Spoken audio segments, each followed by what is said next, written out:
কল্পনা করুন তো ব্যাপারটা, রামায়ণের পুরো মহাকাব্য, মানে ওই সোনার হরিণ, তারপর রাবণের সাথে সেই ভয়ঙ্কর যুদ্ধ, বানর সেনার লঙ্কা বিজয়, একদম। এসবের কিছুই হয়তো কোনোদিন ঘটত না।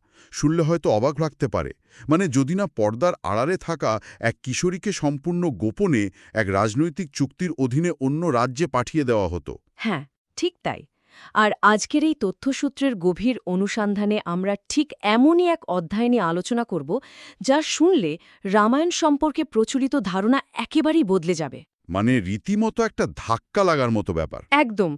এবং মজার ব্যাপার হলো, এই কিশোরীর গল্পটা শুধু যে আড়ালে রয়ে গেছে তা কিন্তু নয়, বরং মূলধারার ইতিহাস বা মহাকাব্য কিভাবে লেখা হয় তার একটা বড় সমালোচনাও লুকিয়ে আছে এই গল্পের ভেতরে। হ্যাঁ, মানে ইতিহাস কারা লেখে আর কাদের কথা বাদ পড়ে যায়, সেই বিষয়টা। ঠিক। তো আমরা বাল্মীকি রামায়ণের বিভিন্ন আঞ্চলিক সংস্করণ, তারপর ধরুন পদ্মপুরাণ, ভাগবত পুরাণ এবং পূর্ব ও দক্ষিণ ভারতের বেশ কিছু লোককথার সূত্র ঘেঁটে আজ যাকে খুঁজে পেয়েছি তিনি হলেন রাজা দশরথ এবং রানী কৌশল্যার প্রথম সন্তান। হ্যাঁ, ভগবান রামের বড় বোন শান্তা। ঠিক, শান্তা।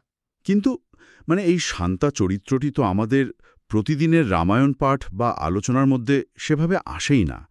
এটা একটা অদ্ভুত বিষয়। শ্রোতাদের জন্য এটি জানা রীতিমতো কৌতূহলজনক হবে যে ইতিহাসের গতিপথ বদলাতে সবসময় বীরের বেশে যুদ্ধক্ষেত্রে যাওয়ার প্রয়োজন হয় না। সিংহাসনে বসারও প্রয়োজন হয় না। একদম তাই। কখনো কখনো সবচেয়ে বড় বিপ্লবগুলো ঘটে একদম নিঃশব্দে, ওই প্রাসাদের অন্দরমহলে বসে। ঠিক বলেছেন। আসলে মহাকাব্যের ক্ষেত্রে আমাদের মনস্তত্ত্বটাই এমন যে যা দৃশ্যমান, মানে যা জাঁকজমকপূর্ণ, আমরা সেটাকেই প্রধান বলে ধরে নিই। হ্যাঁ, আমরা ওই যুদ্ধ আর বীরত্ব দেখতেই বেশি পছন্দ করি। ঠিক, কিন্তু শান্তার গল্পটা বুঝতে হলে আমাদের একটু পেছনে যেতে হবে। ধরুন প্রাচীন অযোধ্যায় যখন রাজা দশরথ এবং রানী কৌশল্যার প্রথম সন্তান জন্ম নিল, তখন তো পুরো রাজ্যে উৎসবের আমেজ। প্রথম সন্তান বলে কথা। হ্যাঁ, আর শিশুটির নাম রাখা হল শান্তা। এই শান্তা নামের আক্ষরিক অর্থ হল শান্তি ও স্থিরতা। কিন্তু তিনি কেবল নামের দিক থেকে শান্ত ছিলেন না। মানে তার গুণাবলীও সেরকমই ছিল। একদম। সূত্রগুলো বলছে তার মেধা এবং আধ্যাত্মিক গভীরতা ছিল তৎকালীন অনেক বড় বড় পণ্ডিতদের চেয়েও প্রখর। ঠিক আছে, বিষয়টা একটু ভেঙে দেখা যাক। কারণ আমি যখন এই তথ্যসূত্রগুলো পড়ছিলাম, মানে আমার বারবার মনে হচ্ছিল শান্তাকে আমরা হয়তো খুব সাধারণ একজন রাজকুমারী হিসেবে কল্পনা করে ভুল করি। হ্যাঁ, সাধারণ রাজকুমারী বলতে আমরা যা বুঝি আর কি। ঠিক। তিনি তো শুধু রাজপ্রাসাদের চার দেয়ালে বন্দী ওই সোনাদানায় মোড়ানো কোনো পুতুল ছিলেন না। একেবারেই না। প্রাচীন বৈদিক ঐতিহ্য, নীতিশাস্ত্র, ধর্ম, এমনকি অত্যন্ত জটিল রাষ্ট্রনীতি সবকিছুতেই তাকে গভীরভাবে শিক্ষিত করা হয়েছিল। আর এখানে সবচেয়ে আকর্ষণীয় বিষয় হল এই বৈপরীত্যটি। একদিকে শান্তা সর্বগুণ সম্পন্ন। তিনি যুদ্ধবিদ্যা থেকে শুরু করে চারুকলা, বেদান্ত দর্শন থেকে শুরু করে কূটনীতি, বাপরে, মানে অলরাউন্ডার যাকে বলে। একদম। মুনি ঋষিরা অযোধ্যায় এসে তার মধ্যে এক ঐশ্বরিক আশীর্বাদ দেখতে পেতেন। কিন্তু অন্যদিকে তিনি ছিলেন সূর্যবংশের বা ওই সোলার ডাইনেস্টির সন্তান। আর এই সূর্যবংশের বিষয়টাতেই তো আসল রাজনৈতিক সংকট লুকিয়েছিল, তাই না? একেবারে তাই। প্রাচীন ভারতে সূর্যবংশের মতো একটি শক্তিশালী রাজবংশের উত্তরাধিকার কেবল রাজত্ব পরিচালনার জন্য নয়, আধ্যাত্মিক এবং ভূ-রাজনৈতিক অস্তিত্ব টিকিয়ে রাখার জন্য অত্যন্ত গুরুত্বপূর্ণ ছিল। মানে একটা রাজ্যের স্থায়িত্বের প্রশ্ন। হ্যাঁ, তখনকার দিনে বিশ্বাস করা হতো যে একজন পুরুষ উত্তরাধিকারী বা পুত্র সন্তান না থাকলে পিতৃপুরুষরা পরকালে শান্তি পান না। এটা তো একটা বড় ধর্মীয় বিশ্বাস ছিল সেই সময়ে। ঠিক। তাছাড়া রাজনৈতিক দিক থেকে দেখতে গেলে চারপাশের শত্রু রাজ্যগুলো তো সবসময় ওত পেতে থাকত। পুত্র সন্তান না থাকা মানেই রাজ্যকে দুর্বল ভাবা। রাজা দশরথ একজন পরাক্রমশালী শাসক হওয়া সত্ত্বেও তার মনে উত্তরাধিকার নিয়ে একটা তীব্র শূন্যতা কাজ করত। একটা নিরাপত্তাহীনতা কাজ করত, তাই তো? একদম তাই। কিন্তু আমার কিন্তু এই জায়গাটাতেই একটা খটকা লাগছে। কি রকম? মানে একজন যোগ্য সন্তান তো তার চোখের সামনেই ছিল, শান্তা। যদি আমরা শান্তার এই শিক্ষাকে আধুনিক যুগের সাথে তুলনা করি, তবে তিনি হলেন এমন একজন বহুমুখী প্রতিভাবান লিডার, বা ধরুন একজন সিইও। দারুণ একটা তুলনা, তাই না? যিনি একই সাথে কোম্পানির ফিন্যান্স বোঝেন, আবার ক্রিয়েটিভ ডিরেকশনও দিতে পারেন, কিন্তু শুধুমাত্র একটি পিতৃতান্ত্রিক নিয়মের কারণে, অর্থাৎ তিনি একজন নারী হওয়ার কারণে তাকে উত্তরাধিকারী হিসেবে ভাবাই হলো না। এই আক্ষেপটা অত্যন্ত যৌক্তিক, মানে সত্যিই এটা ভাবার মতো বিষয়, কিন্তু সে যুগের বাস্তবতাটা তো আমাদের বুঝতে হবে। হ্যাঁ, সেটাও ঠিক। দশরথের কোনো পুত্র সন্তান না থাকায় অযোধ্যার ভূরাজনৈতিক সমীকরণ ক্রমশ জটিল হয়ে উঠছিল। তাকে তার প্রতিবেশী রাজ্যগুলোর সাথে অত্যন্ত শক্তিশালী রাজনৈতিক মিত্রতা বজায় রাখতে হতো। যেন ভবিষ্যতে অযোধ্যা কোনো বড় বিপদে না পড়ে। ঠিক, আর এই ভূরাজনৈতিক কৌশল থেকেই অঙ্গরাজ্যে রাজা রোমপাদের প্রবেশ ঘটে। এই রোমপাদ, যিনি কিনা দশরথের খুব কাছের বন্ধু ছিলেন, তাই তো? হ্যাঁ, বা কোনো সূত্রমতে জ্ঞাতি ভাই ছিলেন। আচ্ছা, আচ্ছা। রোমপাদের নিজের কোনো সন্তান ছিল না, তাই তিনি দশরথের কাছে প্রস্তাব দেন শান্তাকে দত্তক নেওয়ার জন্য। ও আচ্ছা, মানে এটা একটা রাজনৈতিক চাল ছিল। হ্যাঁ, আধুনিক যুগের কর্পোরেট ভাষায় বলতে গেলে এটি ছিল প্রাচীনকালের একটি অত্যন্ত কৌশলগত মার্জার। মানে দুই রাজ্যের মধ্যে সেতুবন্ধন তৈরির নিখুঁত উপায়। একদম। দশরথ এই প্রস্তাবে রাজি হন। দাঁড়ান, আমি এই জায়গাটাতে একটু ভিন্ন দৃষ্টিকোণ থেকে ভাবতে চাইছি। বলুন। এবং এখানেই আমার সবচেয়ে বড় প্রশ্ন, এই পুরো ব্যাপারটায় শান্তার নিজের মতামত কতটা ছিল? তাকে কি শুধুই দুটো রাজ্যের মধ্যে সম্পর্ক ভালো করার জন্য একটা রাজনৈতিক দাবার ঘুঁটি হিসেবে ব্যবহার করা হয়েছিল? এটা খুব স্বাভাবিক একটা প্রশ্ন। মানে একটু ভেবে দেখুন, নিজের পিতৃরাজ্য, নিজের পিতামাতার প্রতি গভীর ভালোবাসা থাকা সত্ত্বেও তাকে অন্য রাজ্যে চলে যেতে হলো। একজন রাজকুমারী নিজের ইচ্ছায় এই নির্বাসন মেনে নিচ্ছেন, এটা কি আসলেই বাস্তবসম্মত? আমরা আসলে আধুনিক যুগের ব্যক্তিস্বাধীনতা বা ওই ইন্ডিভিজুয়ালিজমের লেন্স দিয়ে ঘটনাটা দেখছি, তো তাই এমন মনে হচ্ছে। কিন্তু আমরা যদি এটি বড় প্রেক্ষাপট সাথে যুক্ত করি, তবে প্রাচীনকালে ধর্ম এবং কর্তব্যের ধারণাটা একটু ভিন্ন ছিল। মানে ব্যক্তিগত ইচ্ছার চেয়ে রাজ্যের ভালোটা আগে। ঠিক। সূত্রগুলো যদি আমরা গভীরভাবে বিশ্লেষণ করি, সেখানে কোথাও শান্তাকে জোর করে পাঠানোর কথা বলা নেই, বরং সেখানে শান্তার এই সম্মতিকে এক বৃহত্তর কর্তব্যের প্রতি সচেতন আত্মত্যাগ হিসেবে দেখানো হয়েছে। তার মানে আপনি বলছেন তিনি জানতেন যে তিনি কি করছেন? সম্পূর্ণভাবে। শান্তা খুব ভালো করেই জানতেন যে তার এই সিদ্ধান্তের উপর দুটি শক্তিশালী রাজ্যের ভবিষ্যৎ, শান্তি এবং রাজনৈতিক জোট নির্ভর করছে। বেশ বড় একটা দায়িত্ব ছিল তার কাঁধে। হ্যাঁ, আধুনিক যুগে আমরা যেমন দেখি না, একজন উচ্চাকাঙ্ক্ষী মানুষ হয়তো বৃহত্তর কোনো লক্ষ্য বা প্রতিষ্ঠানের খাতিরে নিজের ব্যক্তিগত ক্যারিয়ারের সবচেয়ে লোভনীয় সুযোগটা ছেড়ে দেন। হ্যাঁ, কেরিয়ার স্যাক্রিফাইস করে বৃহত্তর স্বার্থে কাজ করা। একদম। শান্তার এই আত্মত্যাগ ছিল ঠিক সেরকমই একটি পরিণত সিদ্ধান্ত। তিনি অঙ্গরাজ্যে গিয়ে কেবল একজন দত্তক কন্যা হিসাবেই বসে থাকেননি। আচ্ছা, তাহলে তিনি সেখানে কি করলেন? তিনি খুব দ্রুত সেখানকার সাধারণ মানুষের মন জয় করে নেন। তার প্রজ্ঞা দিয়ে তিনি অযোধ্যা এবং অঙ্গরাজ্যের মধ্যে এক অভেদ্য রাজনৈতিক ঢাল তৈরি করেছিলেন। বাহ, মানে তিনি সত্যি সত্যি একজন লিডারের মতো কাজ করেছেন। তো শান্তা যখন অঙ্গরাজ্যের হাল ধরলেন, মনে হচ্ছিল সব ঠিক হয়ে গেছে, সবকিছু সুন্দরভাবে এগোচ্ছে। হ্যাঁ, অন্তত ওপর থেকে তো সেটাই মনে হচ্ছিল, কিন্তু প্রকৃতি হয়তো তার জন্য আরও বড় কোনো পরীক্ষা জমিয়ে রেখেছিল। হঠাৎ করেই অঙ্গরাজ্যে নেমে এলো এক অভিশাপ, এক ভয়াবহ প্রাকৃতিক বিপর্যয়। ঠিক বলেছেন, অঙ্গরাজ্যে এক ভয়াবহ খরা দেখা দেয়। বৃষ্টি পুরোপুরি বন্ধ হয়ে যায়। নদীগুলো শুকিয়ে যেতে থাকে, মাঠের পর মাঠ ফসল নষ্ট হয়ে যায়। হ্যাঁ, আর প্রাচীন ভারতীয় দর্শনে রাজ্যের প্রাকৃতিক অবস্থাকে রাজার নৈতিক বা আধ্যাত্মিক অবস্থার প্রতিফলন হিসেবে দেখা হতো। একে বলা হতো রীত বা কসমিক অর্ডার। ও আচ্ছা, মানে রাজা যদি কোনো পাপ করেন তাহলে রাজ্যে খরা হবে, এরকম একটা বিশ্বাস। একদম তাই। পুরোহিত এবং ঋষিরা রাজা রোমপাদকে জানালেন যে এই রাজ্যে আধ্যাত্মিক ভারসাম্য নষ্ট হয়েছে, আর এই খরা থেকে মুক্তির একটাই উপায় আছে। এবং সেই উপায়টি হল বিভাণ্ডক মুনির পুত্র তরুণ তপস্বী ঋষ্যসিংহকে অঙ্গরাজ্যে নিয়ে আসা। হ্যাঁ, ঋষ্যসিংহ। হ্যাঁ, এই ঋষ্যসিংহের গল্পটা যখন আমি পড়ছিলাম, আমি সত্যি বলছি, আমি রীতিমতো হাসছিলাম। কেন হাসছিলেন কেন? মানে একটু ভেবে দেখুন অবস্থাটা। তিনি ছিলেন এমন এক তপস্বী যিনি তার পুরো জীবনটা জঙ্গলে, সমাজ থেকে সম্পূর্ণ বিচ্ছিন্ন হয়ে কাটিয়েছেন। একেবারে একা। সূত্র বলছে তিনি নাকি তার জীবনে কখনো কোনো নারীকেই দেখেননি। আর সবচেয়ে অদ্ভুত ব্যাপার হলো তার মাথায় হরিণের শিংয়ের মতো একটা অংশ ছিল। এই জন্যই তার নাম ঋষ্যশৃঙ্গ। হ্যাঁ, নামের অর্থটাই তাই। আজকের দিনে এমন একজন সিংওয়ালা মানুষকে জঙ্গল থেকে সোজা রাজপ্রাসাদে এনে হাজির করলে তো রীতিমতো সোশ্যাল মিডিয়ায় ভাইরাল হয়ে যেত বিষয়টা। হা হা, বিষয়টা শুনতে অদ্ভুত লাগলেও এর মধ্যে কিন্তু গভীর রূপক লুকিয়ে আছে। রূপক? কিরকম রূপক? ঋষ্যশৃঙ্গ ছিলেন প্রকৃতির সবচেয়ে আদিম এবং বিশুদ্ধ রূপের প্রতীক। তার মধ্যে সমাজের কোনো কৃত্রিমতা, লোভ বা মোহ প্রবেশ করেনি। আর এই জন্যই তার আধ্যাত্মিক শক্তি ছিল অসীম। আচ্ছা, মানে তার পবিত্রতার জন্যই তাকে প্রয়োজন ছিল। ঠিক, কিন্তু মূল চ্যালেঞ্জটা ছিল এমন একজন মানুষকে জঙ্গল থেকে রাজপ্রাসাদে আনা হবে কিভাবে। এই পদ্ধতি নিয়ে বিভিন্ন আঞ্চলিক রূপকথায় অনেক রসালো গল্প প্রচলিত আছে। হ্যাঁ, কিছু জায়গায় তো বলা হয়েছে যে এই চরম তপস্বীকে প্রলুব্ধ করার জন্য রাজা রম্পাদ সুন্দরী নর্তকী এবং গণিকাদের জঙ্গলে পাঠিয়েছিলেন।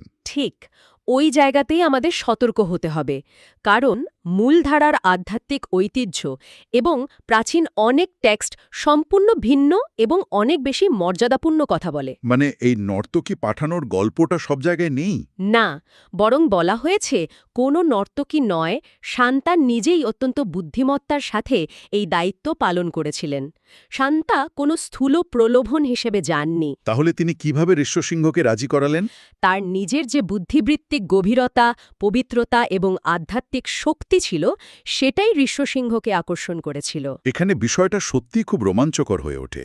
মানে ভাবুন, দুই সম্পূর্ণ ভিন্ন মেরুর এক অভাবনীয় সংঘর্ষ। হ্যাঁ, একদম। একদিকে শান্তা, যিনি একজন চূড়ান্ত রাজকীয় কূটনীতিক, যিনি রাজ্য পরিচালনা বোঝেন, মানুষের কষ্ট দূর করতে জানেন, সমাজের প্রতিটি স্তর সম্পর্কে যার ধারণা স্পষ্ট। হ্যাঁ, একজন পরিণত শাসক। আর অন্যদিকে ঋষ্যসিংহ, যিনি চরম বনবাসী একজন তপস্বী, সংসারের কোনো নিয়মকানুন, কোনো আবেগ, এমনকি নারী পুরুষের পার্থক্য যার জানা নেই। শান্তা কিভাবে এই দুই জগতের মধ্যে সেতু তৈরি করলেন? এটি একটি অসাধারণ মনস্তাত্ত্বিক রূপান্তর।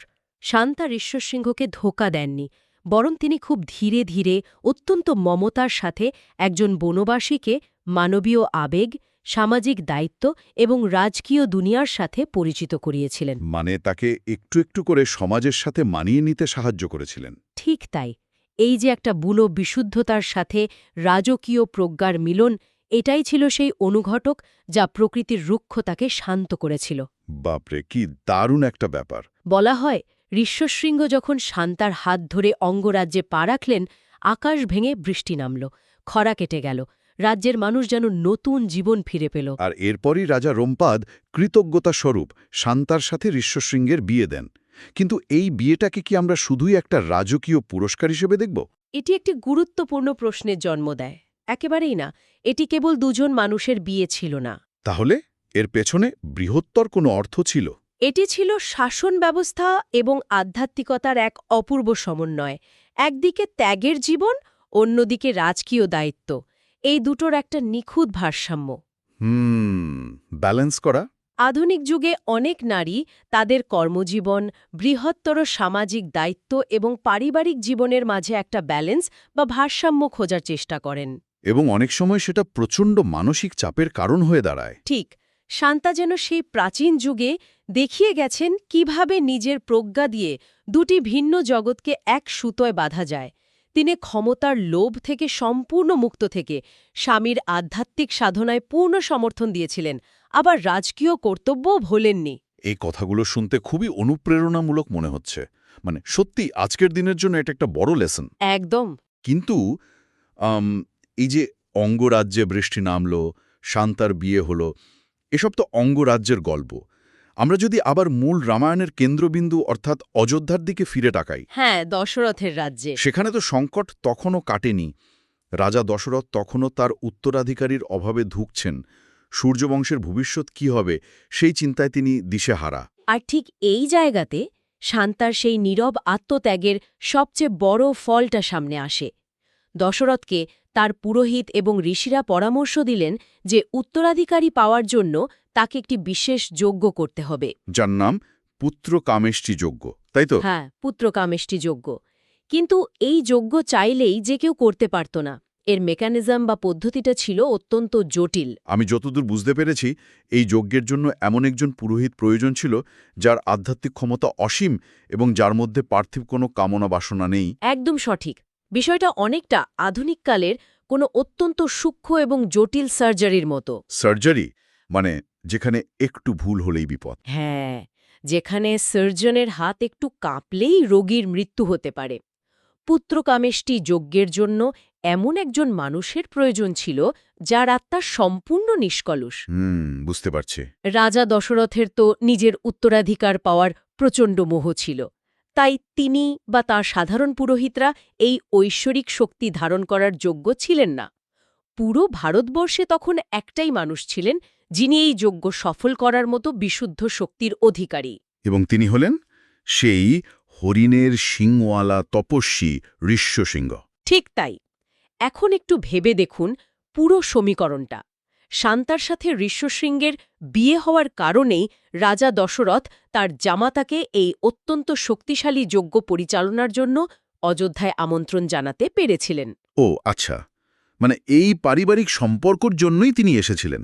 হ্যাঁ, যদি কোনো পারিবারিক সম্পর্ক না থাকত তাহলে ঋষ্যশৃঙ্গের মতো একজন নির্লিপ্ত তপস্বী যিনি রাজদরবারের জাঁকজমক এড়িয়ে চলেন, তিনি কি কখনো অযোধ্যায় এসে দশরথের জন্য যজ্ঞ করতে রাজি হতেন? তাহলে এই সব কিছুর অর্থ কি দাঁড়ায়? দাঁড়ান, আমি যদি পুরো ব্যাপারটা মেলাতে চেষ্টা করি, মানে বিষয়টা দাঁড়াচ্ছে এরকম: দশরথের উত্তরাধিকারের প্রয়োজন ছিল। শান্তা যদি নিজের পিতৃরাজ্যের মায়া ত্যাগ করে নিজের ব্যক্তিগত জীবন বিসর্জন দিয়ে অঙ্গরাজ্যের দত্তক না যেতেন, তাহলে হয়তো অঙ্গরাজ্যের খরার সময় তার সাথে ঋষ্যশৃঙ্গের দেখাই হতো না। একদম তাই। আর ঋষ্যশৃঙ্গের সাথে শান্তার বিয়ে না হলে দশরথ কখনো তাকে অযোধ্যায় পুত্রকামেষ্টি যজ্ঞ করার জন্য আনতে পারতেন না। আর সেই যজ্ঞ না হলে সেই যজ্ঞ না হলে রামেরও জন্ম হতো না, কারণ তথ্যসূত্র থেকে আমরা স্পষ্টভাবে দেখতে পাই যে ঋষ্যশৃঙ্গের সেই নিখুঁত যজ্ঞের ফলে অগ্নিদেব সন্তুষ্ট হয়ে ঐশ্বরিক পায়েস প্রদান করেছিলেন। সেই বিখ্যাত পায়েস যেটা রানীদের মধ্যে ভাগ করে দেওয়া হয়েছিল। হ্যাঁ, রাজা দশরথ সেই পায়েস তার ৩ রানী কৌশল্যা, কৈকেয়ী এবং সুমিত্রার মধ্যে ভাগ করেবেন। আর সেই ঐশ্বরিক আশীর্বাদ থেকেই জন্ম নেন রাম, ভরত, লক্ষ্মণ এবং শত্রুঘ্ন। বাপরে! শান্তা প্রত্যক্ষভাবে রামায়ণের কোনো যুদ্ধে অংশগ্রহণ করেননি ঠিকই, কিন্তু তিনি ছিলেন রামের জন্মের সেই গুপ্ত স্থপতি বা হিডেন আর্কিটেক্ট। এটা সত্যি গায়ে কাটা দেওয়ার মতন একটা রিয়েলাইজেশন। মানে শান্তা যেন একটা বিশাল দালানের সেই মূল ভিত্তিপ্রস্তর, যা মাটির নিচে থাকে বলে কেউ দেখতে পায় না, কিন্তু পুরো দালানটা তারই উপর দাঁড়িয়ে থাকে। খুব সুন্দর একটা উদাহরণ দিয়েছেন, সত্যিই তাই। কিন্তু এত বিশাল অবদান থাকার পরও শান্তাকে মূল স্রোতের গল্পগুলোতে কেন প্রায় ভুলেই যাওয়া হয়েছে? মানে আমরা ছোটবেলা থেকে রামায়ণ পড়ে আসছি, কিন্তু শান্তার নাম তো খুব একটা শোনা যায় না। এর কারণ কি? এর পেছনে মূলত ৩টি ঐতিহাসিক এবং সমাজতাত্ত্বিক কারণ রয়েছে। প্রথমত, মহাকাব্যগুলো, বিশেষ করে রামায়ণের মূল ফোকাস বা কেন্দ্রবিন্দু হল রাম এবং তার নীতিবোধ। রামের জার্নিটাই আসল। হ্যাঁ, রামের বনবাস, সীতার অপহরণ, রাবণের সাথে যুদ্ধ, গল্পের পুরো কাঠামোটা এই দৃশ্যমান ঘটনাগুলোকে ঘিরেই আবর্তিত হয়েছে। ফলে স্বাভাবিকভাবেই অন্যান্য চরিত্রগুলো, যারা এই মূল ঘটনার পটভূমি তৈরিতে কাজ করেছেন, তারা কিছুটা আড়ালে চলে গেছেন। মানে স্পটলাইটের আলোটা এতটাই জোরালো ছিল যে চারপাশের অনেক কিছুই অন্ধকারে ঢাকা পড়ে গেছে। একদম তাই। আর দ্বিতীয় কারণটা নিশ্চয়ই আমাদের প্রাচীন সমাজ ব্যবস্থা। হ্যাঁ, দ্বিতীয় কারণটি হল আমাদের প্রাচীন এবং মধ্যযুগীয় গল্পের সেই পিতৃতান্ত্রিক কাঠামো। এই ধরনের কাঠামোতে সাধারণত পুরুষ বীরদের কীর্তিগাথাই বেশি প্রাধান্য পেত, যেখানে নারীদের অবদানগুলো একটু আড়ালেই রাখা হতো। ঠিক, যেসব নারীরা রাজনৈতিক জোট গঠন বা আধ্যাত্মিক পটভূমি তৈরিতে নীরব কিন্তু অত্যন্ত শক্তিশালী ভূমিকা রাখতেন, তাদের অবদান অনেক সময়ই মূল বর্ণনার পেছনে ঢাকা পড়ে যেত। এটা খুবই দুর্ভাগ্যজনক। আর তৃতীয় কারণ হল মৌখিক গল্পের সরলীকরণ। যুগের পর যুগ ধরে যখন সাধারণ মানুষের মুখে মুখে এই গল্পগুলো ছড়িয়েছে, তখন গল্প বলা সহজ করার জন্য এবং মূল আখ্যানে মনোযোগ ধরে রাখার জন্য শান্তার মতো অনেক গৌণ চরিত্রকে বাদ দেওয়া হয়েছে বা ছোট করে দেখানো হয়েছে। বিষয়টা পরিষ্কার হলো।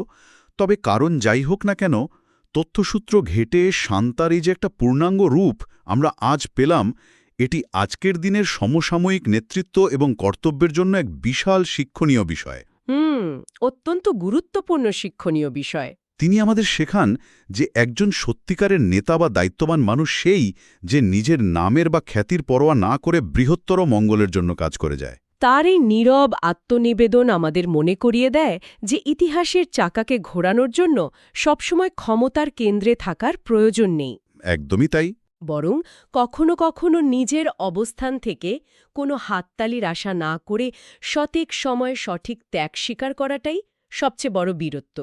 শান্তা যদি সেদিন অহংকার করে অঙ্গরাজ্যে যেতে অস্বীকৃতি জানাতেন, তবে হয়তো ভারতবর্ষের ইতিহাস আজ অন্যরকম হতো।